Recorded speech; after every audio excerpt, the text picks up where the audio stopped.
Hello everyone. Imagine you are asked to build a skyscraper, but you are given no blueprint, no plan, just the raw materials. It would be impossible to coordinate the work, and the results would almost certainly collapse.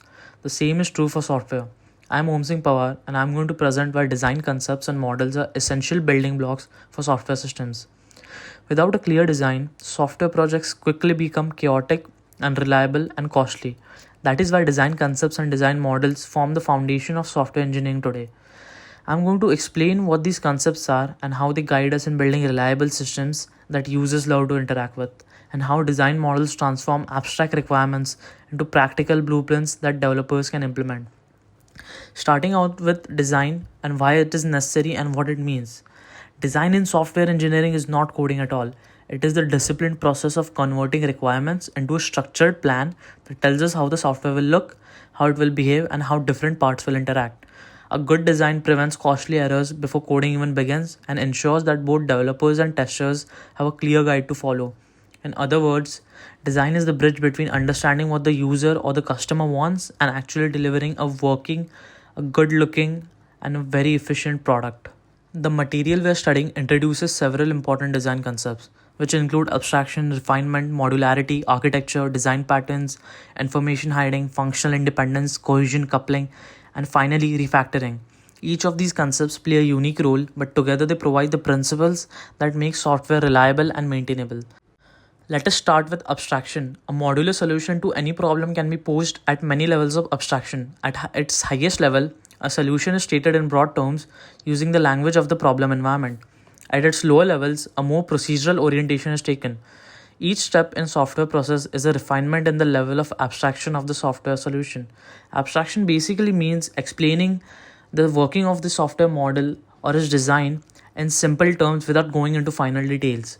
A procedural abstraction is a name sequence of instructions that has a specific and limited function, such as an algorithm. Let me give you as an example. The word door implies a long sequence of procedural steps. A data abstraction, on the other hand, is a named collection of data that describes a data object. The word door, in this sense, would encompass a set of attributes that describe the door.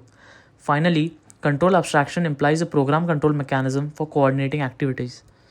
Moving on, refinement is a closely related term to abstraction. They go hand in hand. Refinement is the process of elaboration and it is a top down design strategy. A program is developed by successively refining levels of procedural detail. Refinement causes the designer to elaborate on the original statement we obtained from abstraction, providing more and more detail as each successive refinement occurs. Abstraction and refinement are therefore complementary concepts working together to move from broad ideas to concrete designs. Now let us look at modularity. Software is divided into separately named and addressable components, often called modules, that are integrated to satisfy problem requirements. Modularity is the single attribute of software that allows a program to be intellectually manageable. It is based on a divide and conquer principle, which says that it is easier to solve a complex problem when you break it into manageable pieces. To define an effective modular system, five criteria consider: modular decomposability, which is the ability to systematically decompose a problem into sub-problems so it's easier to solve and hence therefore reach to a solution of the entire problem. Modular composability, which allows reusing existing systems to yield modular solutions instead of reinventing the wheel. Modular understandability, which ensures models can be understood as standalone units. Modular continuity, which means small requirement changes only affect individual models and not the whole systems. And in the end, modular protection, which minimizes the impact of errors or irregular conditions. For instance, take an e-commerce application like Flipkart or Amazon. You might have separate modules for searching products, handling payments, and managing the shopping cart. The strength of modularity lies in its ability to limit the impact of changes and errors to one part of the system without affecting everything else. Next, we have a software architecture.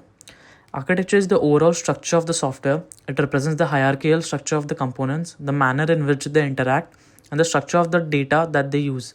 A really well-designed architecture serves as a framework for detailed design activities and also helps in reusing design-level concepts.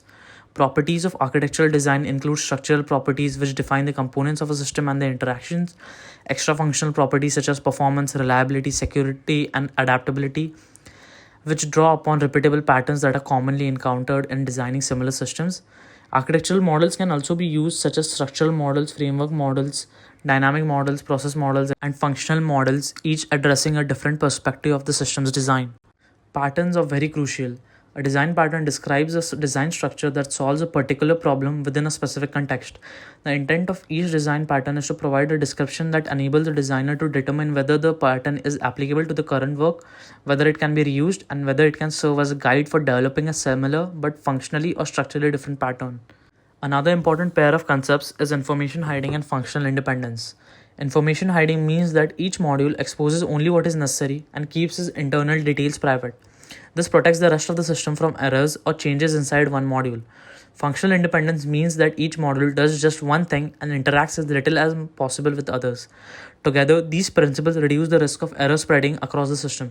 For example, in an ATM, the authentication module only verifies the user's identity and does not need to know how the transaction module processes withdrawals. Cohesion and coupling are two measures that help assess design quality. A cohesive model performs a single task requiring little interaction with other components. High cohesion is advisable, though sometimes components may perform multiple functions when necessary. Coupling, on the other hand, is an indication of interconnection among modules in a software structure. It depends on the complexity of interfaces and the type of data passing between them. Good software design always strives for the lowest possible coupling. Independent modules with high cohesion and low coupling are easier to test, easier to modify, and less prone to error spreading. Refactoring is another significant concept. It is the process of improving the internal structure of software without changing its external behavior. This makes the system cleaner, efficient, and easier to maintain. Taking Google for example, they refactor the backend code of Gmail to improve performance or remove inefficiencies, while users continue to experience the same familiar interface. Refactoring basically strengthens the design quality without disrupting functionality. The modern approach to design models is pattern-based software design. This approach begins with examining the requirements and identifying suitable patterns at architectural level. Once those are established, the designers apply component level patterns and UI patterns. The design is refined step by step. For example, a ride-sharing application like Rapido might apply a payment pattern for handling transactions and map service pattern for navigation, reusing proven solutions to build a reliable system quickly. These design concepts and model are not just academic theory, they are applied daily in real world in banking, healthcare, e-commerce, architecture, security, and gaming. Ultimately, design is a core part of software engineering because it brings order to complexity, it ensures scalability, reduces cost, and makes systems easier to maintain. I chose this topic as I'm very interested in design from an art perspective as well as in a technical way. To conclude, just as no engineer would ever build a skyscraper without a blueprint, no software engineering should ever build a system without design concepts and model. Thank you very much.